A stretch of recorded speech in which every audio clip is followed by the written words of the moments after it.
നമസ്കാരം.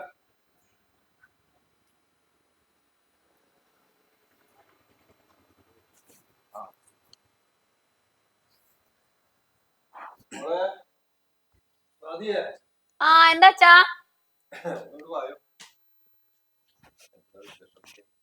പ്രത്യേകിച്ച് വിശേഷമൊന്നുമില്ല.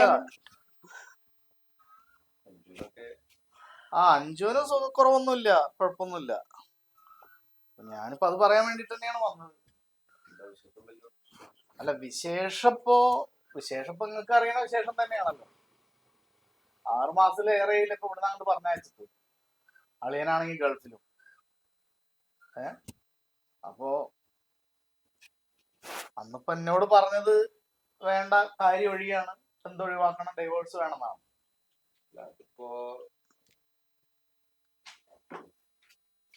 അല്ല, അത് ഡൈവോഴ്സ് ആവുകയാണെങ്കിൽ അത് എത്രയും പെട്ടെന്ന് പറയുക, എന്നിട്ട് ഞങ്ങൾക്ക് ഡൈവോഴ്സ് തരിക. അതല്ല, പിന്നെ നിങ്ങൾ ആദ്യം ഡൈവോഴ്സ് വേണമെന്ന് നിങ്ങൾ പറഞ്ഞു, പിന്നെ ഇപ്പൊ നിങ്ങൾ പറയും ഡൈവോഴ്സ് തരാൻ പറ്റില്ല എന്നുള്ളത്. അല്ല, അതിന്റെ കാരണം എനിക്കറിയാം. അവളുടെ 75 പവൻ ചില്ലറ ഇവിടെ നിങ്ങളാണ് എടുത്തിട്ടുള്ളത്. അല്ല അല്ല ആള് വരട്ടെ, ഇനി എപ്പോഴാണ് വരുന്നത്? ആള് പോയിട്ട് ഇപ്പൊ കുറേയില്ലേ. ഇതിപ്പോ ആളുടെ മാത്രം തീരുമാനമല്ലല്ലോ. ആള് മാത്രമാണോ ഇപ്പൊ തീരുമാനിച്ചിട്ടുള്ളത്? അല്ലല്ലോ. പിന്നെ ആരാ തീരുമാനിക്കവിടെ? അവന്റെ ജീവിതത്തിന്റെ കാര്യത്തിൽ ഇവിടെ ആരും വർത്താനം പറയാൻ നിൽക്കാറൊന്നുമില്ല. എന്തേലും കണ്ടുണ്ടാവും, അതിനനുസരിച്ച് തന്നെയാണ് അവൻ തീരുമാനിച്ചിട്ടുള്ളത്. ഇത് നിങ്ങൾ തന്നെയാണ് തീരുമാനിച്ചിട്ടുള്ളത്. അളിയ അവിടെ ഗൾഫിലല്ലേ, വിളിക്കുമ്പോ ഫോൺ എടുക്കില്ല, ഒരു മെസ്സേജ് അയച്ചാൽ അതിന് മറുപടി തരില്ല. ഇതൊന്നും തരേണ്ട ആവശ്യം ഇവിടെ ആർക്കും ഇല്ല. അവൾ ഇവിടുന്ന് പോയിട്ടുള്ളതാണ്. അവൾ ഇവിടെ തിരിച്ചു വിളിക്കാൻ ഞങ്ങൾക്ക് യാതൊരു ഉദ്ദേശവും ഇല്ല. അങ്ങനെയാണെങ്കിൽ നിങ്ങൾ ഡൈവോഴ്സ് തരണം ഞങ്ങൾക്ക്. ഡൈവോഴ്സ് തരാം, അതില് കുഴപ്പമൊന്നുമില്ല. കുറച്ച് ഡിമാൻഡും കണ്ടീഷൻസും ഒക്കെ ഉണ്ട്, അതൊക്കെ ഒന്ന് അക്സെപ്റ്റ് ചെയ്യേണ്ടി വരും. എന്ത് ഡിമാൻഡ്സ് ആണ്? ഞങ്ങളാണ് അങ്ങോട്ട് ഡിമാൻഡ് വെക്കേണ്ടത്. ഞങ്ങളുടെ സ്വർണ്ണമാണ് പെട്ടിരിക്കുന്നത്, പണമുണ്ട്. അതെ, നിങ്ങളുടെ ആ പെങ്ങളുണ്ടല്ലോ, അതാ കാണുന്ന ചരക്കല്ല മുതല്. അത് ഇവിടെ എന്തൊക്കെ കാട്ടിക്കൂട്ടി എന്നുള്ളത് അച്ഛനറിയാം. അച്ഛൻ മിണ്ടാണ്ടിരിക്കുക. കാട്ടിക്കുട്ടിയതൊക്കെ അതുകൊണ്ടാണല്ലോ ഈ പ്രശ്നമായത്. കാട്ടിക്കുട്ടിയതൊക്കെ അവിടെ നിൽക്കട്ടെ, നിങ്ങൾ എന്താ പറയുക? അതങ്ങനെ തന്നെയാണല്ലോ. അല്ലെങ്കിൽ സ്വന്തം ചോര എന്തെങ്കിലും കാട്ടിക്കുട്ടി അത് അവിടെ നിൽക്കട്ടെ. ഒരു വേറെ തറവാട്ടി വന്നിട്ട് ആവശ്യമില്ലാത്ത പല പരിപാടികളും കാട്ടിയിട്ടുണ്ട്. ഒരു പരിപാടി ഒന്നും മിണ്ടാണ്ടിരിക്കണ്ട അച്ഛൻ. പിന്നെ പറയാനൊന്നും പറയണ്ടേ? എന്നും ഇങ്ങനെ മിണ്ടാതിരിക്കാൻ പറ്റുമോ? അവളോട് എന്തൊക്കെ തോന്നിയ കാട്ടിയെന്ന് അച്ഛൻ അറിയാവുന്നതല്ലേ. ഇതൊക്കെ ഒരു പെണ്ണിന് പ്രശ്നമാവുമ്പോ അവളുടെ പേരിൽ ചാർത്തപ്പെടുന്ന കുറ്റങ്ങളാണ്. ചാർത്തപ്പെട്ട കുറ്റങ്ങൾ മാത്രല്ല, ഇതൊക്കെ നിങ്ങൾ വെറുതെ പറയണതാണെന്നുള്ള എനിക്ക് കൃത്യമായിട്ട് അറിയാം. ഇതൊക്കെ നിങ്ങളൊക്കെ ചെയ്യുന്ന കാര്യങ്ങൾ അവളുടെ തലയിലേക്ക് വെച്ചു കൊടുക്കുക, അതിന്റെ കാര്യമൊന്നുമില്ല. ഇവിടെ വ്യക്തമായിട്ടുള്ള അറിയണ്ടുള്ളൂ. നിങ്ങൾ ഡൈവോഴ്സ് എപ്പോ തരും? ഞങ്ങൾ ഡൈവോഴ്സ് തരാൻ ഒരു താമസവും ഇല്ല. ഞങ്ങൾ തരാന്നത് ഞങ്ങളെ സ്വർണ്ണവും പണം തരണം. തരാം, പക്ഷെ ഞങ്ങൾക്ക് നഷ്ടപരിഹാരം കിട്ടണം. അത് ശരി. കല്യാണത്തിന്റെ പേരിൽ എത്ര പൈസ കൊടുത്താലും അച്ഛൻ മിണ്ടാണ്ടിരുന്നോട്ടാം. കല്യാണത്തിന്റെ പേരിൽ ഞങ്ങൾക്കും പൈസ കല്യാണത്തിന്റെ പേരിൽ ഇവിടെ ഒരുപാട് കാശ് ചെലവുണ്ട്. നിങ്ങളുടെ മോളുടെ കയ്യിലിരിപ്പോണ്ടാ ഇപ്പൊ വീട്ടിലിരിക്കേണ്ടി വരുന്നത്. അവൾക്ക് നല്ല രീതിയിൽ ഇവിടെ നിൽക്കാറുണ്ടല്ലോ. അത് ശരി. കേക്കട്ടെ, നിങ്ങൾക്ക് ഇവിടെ ഒരു വോയിസ് ഇല്ല. നിങ്ങൾ ഇങ്ങനെ പഴം പൊഴിഞ്ഞ പോലെ ഇവിടെ അങ്ങനെ ഇരിക്കുകയാണ്. വീട്ടുകാർ വന്ന് അച്ഛൻ ആവശ്യമില്ലാത്ത വർത്താനം പറയാൻ നിൽക്കണ്ടോ. നിങ്ങളുടെ തറവാട്ടിക്ക് ഞങ്ങൾ കയറിയൊന്നുമില്ലല്ലോ.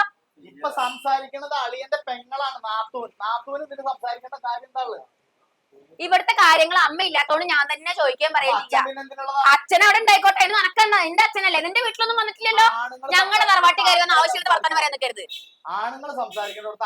ശരി, ആണുങ്ങൾ സംസാരിക്കേണ്ടടുത്ത് ആണുങ്ങൾ സംസാരിക്കുക തന്നെ വേണം എന്ന് കരുതി പെണ്ണുങ്ങൾക്കും പറയാനുണ്ട്. എന്താ പെണ്ണുങ്ങൾക്ക് പറയണ്ടേ? ഇവിടെ അമ്മയില്ലാത്ത സ്ഥിതിക്ക് ഞാൻ തന്നെ പറയാനുള്ളൂ. കല്യാണം തീരുമാനിക്കുമ്പോ 4 ആള് കൂടുന്ന സാഹസിൽ ഇവരുണ്ടായിരുന്നില്ലല്ലോ. അപ്പൊ നിങ്ങളൊക്കെ ഉണ്ടായിരുന്നല്ലോ, ആണുങ്ങൾ ഇവിടുത്തെ അമ്മാവന്മാരുണ്ടായിരുന്നല്ലോ. ഈ പെണ്ണിനെ അന്ന് അവിടെ കണ്ടിട്ടില്ലല്ലോ. പിന്നെ ഇപ്പൊ ചലക്കണേന്റെ കാര്യം എന്താണ്? വീട്ടുകാരി വന്ന ആവശ്യമില്ലാത്ത വർത്താനം പറയാൻ സദസ്സിൽ ഇരുന്ന് തീരുമാനിച്ച ആണുങ്ങൾ തീരുമാനിച്ച കല്യാണമാണ്. അത് ആണുങ്ങളായിട്ട് തീരുമാനിച്ചിട്ട് ഡൈവോഴ്സും വാങ്ങിക്കണം. അതേപോലെ ഇവിടെ സദസ്സിലിരുന്ന ആണുങ്ങൾ തീരുമാനിക്കും. ചലിച്ചിട്ട് കാര്യമില്ല. ഞങ്ങളെ സ്വർണ്ണം അവിടെ ഇരുന്നിട്ട് ചീത്ത പറയുന്നുണ്ടാവുള്ളൂ. പണം എടുത്ത് തിന്നുണ്ടെങ്കിൽ വാങ്ങിയിട്ട് ഞങ്ങൾ ആരെ മുതൽ നിന്നില്ല. തന്റെ മോളെ, തന്റെ പെങ്ങള് മോള് ഇവിടെ കയറി വന്ന് കാട്ടിക്കുട്ട അപ്പുറത്തുള്ള ഒരു കേട്ട നാണക്കട അമ്മ അതിന് വൃത്തിയുടെ അവളിവിടെ വന്ന് കാട്ടിക്കൂട്ടിണ്ടായിരുന്നു. പോലെ ഒരു മുടക്കാചാരക്ക് ഇവിടെ കെട്ടും തീർത്തിട്ട് വന്നിരിക്കുന്നത് എന്നുള്ളത് അന്ന് ഞങ്ങൾ ആലോചിച്ചില്ല. അത് നിന്റെ തോന്നല. എനിക്ക് ഒരു മുടക്കാചാരക്കില്ല. എനിക്ക് അച്ഛൻ മിണ്ടാതിരുന്നോട്ടാ. ആൾക്കാർ കേക്കട്ടെ. നിങ്ങൾ ഇവിടെ കാട്ടിക്കൂട്ടിയതിൽ മേലൊന്നുമില്ലല്ലോ. അവളുടെ ബെഡ്റൂമിന്റെ ഒരുത്തനെ കയറി പിടിക്കാൻ ഞങ്ങൾ ചെയ്തത്. നിങ്ങളുടെ വീട്ടിൽ ഞങ്ങൾ അത് പറച്ചിലെന്നെ നിവർത്തിയുള്ളൂ. നിന്നെ കൊണ്ട് അതന്നെ കൂട്ടിയാ പറ്റുള്ളൂ. പെങ്ങളെ എങ്ങനെ രക്ഷിക്കണ്ടേ? നിന്നെ അവിടെ പിടിച്ചിട്ടാണല്ലോ നിന്റെ ഭർത്താവ് ഇവിടെ അത് നിന്റെ തോന്നല, അല്ലേ? അത് നിന്റെ തോന്നല, അത് നിന്റെ തോന്നല് മാത്രാണ്. വെറുതെ കഥകൾ ഓരോന്ന് പെങ്ങളുടെ മേലേക്കേ എടുത്തിടുമ്പോ എതിർത്തിട്ടുണ്ടാ. ഓൻ വന്നിട്ട് തീരുമാനാക്കല അവിടെ കേട്ടോ, അവിടെ വന്നിട്ട് തന്നെ തീരുമാനാക്കിയാ മതി. ഓൻ അവിടെ വന്നിട്ട് ഓൻ വരട്ടെ, ഓൻ വന്നിട്ട് ഓനക്ക് പറയാനുള്ളത് പറയട്ടെ. എന്റെ പെങ്ങളെ എനിക്ക് ഇവിടെ വ്യക്തമായിട്ടുള്ള തെളിവുണ്ട്, അവളുടെ ബെഡ്റൂമിൽ നിന്ന് ആളെ പിടിച്ചതിന് വ്യക്തമായിട്ടുള്ള തെളിവ്. പിന്നെ ആവശ്യമില്ലാതെ എന്റെ മേലേക്ക് തെളിവ് ഉണ്ടാക്കിയിട്ടുണ്ട്. എന്റെ റൂമിലേക്ക് വന്നവരെ എന്റെ വെറുതെ ഞാൻ പറഞ്ഞു ആവശ്യമില്ലാത്ത കാര്യങ്ങൾ കേട്ടോ. സ്വന്തം പെങ്ങളുടെ ജീവിതം മറക്കാൻ വേണ്ടി എന്നെ ബലിയാടാക്കാൻ നിൽക്കണ്ട. ഞാനിപ്പോ നിങ്ങളിപ്പോ കുറച്ചേരം മുമ്പ് പറഞ്ഞു അച്ഛന് അന്ന് എല്ലാം തീരുമാനിച്ച അച്ഛനാണല്ലോന്ന്. ഇപ്പൊ പിന്നെ എന്റെ അച്ഛന് സംസാരിക്കാൻ പറ്റത്തോളം ഞാൻ പറഞ്ഞത് ഞങ്ങളുടെ വീട്ടിൽ അങ്ങനെ ആവട്ടെ വന്ന് ഞാൻ സംസാരിക്കും. ഞാൻ എന്റെ വീട്ടിൽ കയറി വന്നിട്ടില്ല, ഞാൻ എന്റെ വീട്ടിലാ.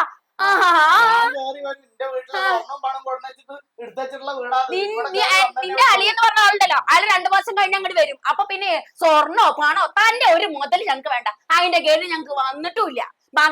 മക്കളെ പഠിപ്പിക്കുമ്പോ നല്ലപോലെ പഠിപ്പിക്കണം കേട്ടാ, ഇല്ലെങ്കിൽ ഇങ്ങനെ ഉണ്ടാവും. നാണം കെട്ടി ഇറങ്ങിപ്പോവേണ്ടി വരും കണ്ണിക്കണ്ട തറവാട്ടിൽ നിന്ന്. ഇവിടെ ആണുങ്ങൾ പെണ്ണുങ്ങളും പെണ്ണുങ്ങൾ ആണുങ്ങളും ആണ്. അങ്ങനെ തന്നെ തന്റെ ചെലവിലല്ല ഞങ്ങൾ ഇവിടെ കഴിയുന്നത്. ഇനിയിപ്പോ ഞാനൊരു ഉണ്ണാക്കൻ അളിയൻ നിന്റെ പെങ്ങളെ കൊടുത്തല്ലോ നിങ്ങളെ മകന്. ആവശ്യമില്ലാത്ത വർത്താനം പറയാൻ ഞങ്ങളുടെ കുടുംബം. എന്റെ അച്ഛനെ വിളിച്ചു, എന്റെ ആങ്ങളെ വിളിച്ചു. തനിക്ക് എന്നെ കുടുംബത്തിൽ വന്ന് വർത്താനം പറയേണ്ട ആവശ്യമില്ല. ഇറങ്ങി പോടാ അവിടുന്ന്. താനാണ് ഞങ്ങളുടെ കുടുംബത്തിൽ കയറി വന്ന് എന്നെ സംസാരിക്കുന്നത്. ഇത് ഇവിടെ കുറ്റിക്കലായതിന്റെ കാരണം മനസ്സിലായില്ലേ? ഇത് ഇവിടെ തന്നെ ആയതിന്റെ കാരണം ഞാൻ കുറ്റിക്കലായി എനിക്ക് ചെലവിനത്. എന്റെ നാവിന് താനാണോ ചെലവിനത്? എന്താണോ എടി പോടുന്നുള്ള വർത്താനം മേലെ ഉപയോഗിച്ചിട്ടില്ല. ഇറങ്ങി എന്നെ കെട്ടിക്കൊണ്ടുപോണതിന്റെ മുമ്പ് ഇവിടെ ആരായിരുന്നൊക്കെ ഞങ്ങൾക്ക് അതെ അറിഞ്ഞാ മതി. നീ അറിഞ്ഞാ മതി, നീ അറിഞ്ഞാ മതി. പണം ഇവിടെ കൊടുത്തിട്ട് നിന്റെ പെങ്ങളെ കൊടുത്തിട്ടുണ്ടെങ്കിൽ അത് കൊണ്ടുപോകാനും എനിക്കറിയാം. നീ കൊണ്ടുപോയി ഒരു പ്രശ്നമില്ല, നീ കൊണ്ടുപോയി. നിന്റെ മുടക്കാ ചേട്ടാ ഞങ്ങൾക്ക് വേണ്ട. അത്തായിരുന്നില്ല അയ്യോ ഒരു വെച്ചിട്ട് ഇവിടെ ഇരുന്നോളെ. ഇവിടുത്തെ ആണുങ്ങൾ തന്റെ അടുത്തേക്ക് ഞങ്ങൾ വന്നില്ല. ഇറങ്ങി പോടോ. ഇവിടെ ആയത് നല്ലതൊന്നുമില്ല. ഇവിടെ വേറെ പ്രശ്നം അത് അങ്ങനെയൊക്കെ ഉണ്ടാവും. ഇറങ്ങി പോടോ. ഒന്നുമില്ല, ഞങ്ങള് വേറെ കാര്യം അല്ല നിന്റെ പെങ്ങളെ എന്റെ പൊന്നു കുറച്ചോട്ടാ. നിങ്ങൾക്ക് അറിയാവുന്നല്ലേ ഇവിടെ പെങ്ങളുടെ വീട്ടിൽ റൂമിൽ ആളെ കയറി പിടിച്ചത്. ഇപ്പൊ അവര് എന്റെ വീട്ടിലോട്ട് കൂടുതൽ വർത്താനം പറയണ്ട. ഞാൻ അതിനായിട്ട് ഒരു നിയമം ഉണ്ടാക്കാൻ പറ്റുമെന്ന് ഞാൻ നീ പോയി ഉണ്ടാക്കാൻ, നീ പോയി ഉണ്ടാക്കിയിട്ട് വായോ.